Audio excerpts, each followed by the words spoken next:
4 years ago, I started the Flower Flash. That means my team and I get up early and we go do these amazing installations of flowers in the dark streets of New York. They are our gift to the citizens of New York. It's for no other reason than to show joy and give back. And our love of flowers is given to a broader community. And with that in mind, we always like to give back, and our bud vase is the easiest way to do it.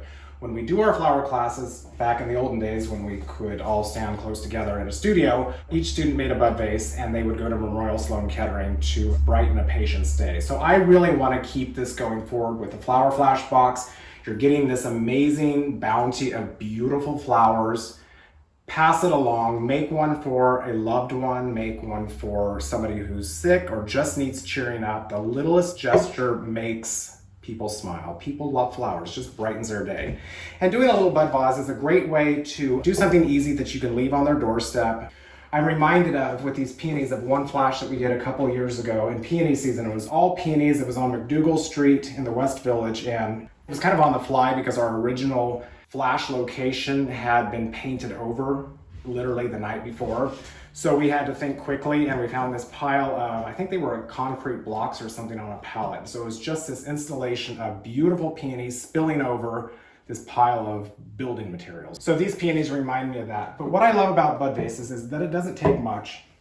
You can buy these cheaply, inexpensively. I think I got this one from Ballard Design, but if you don't have something, use a little pickle jar or I don't know, tonic bottle or something, take the label off. It's more about the gesture and the blooms than it is about the container. And it's also great because the whole process of doing this with cleaning and hydrating, often you'll have a broken flower or little bits and pieces.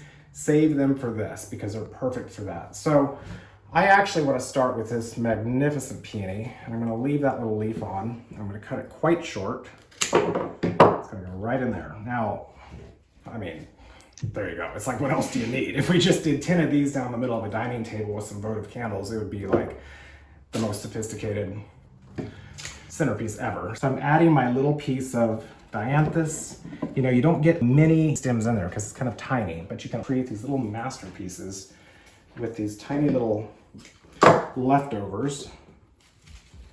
And same kind of rule applies. You want to have different heights. The phlox I love because one thing I really love about it is it has a very thin stem, which means I can get it in there, but it has a much larger flower that opens up. So it's really quite the show off. So this can be a little bit higher.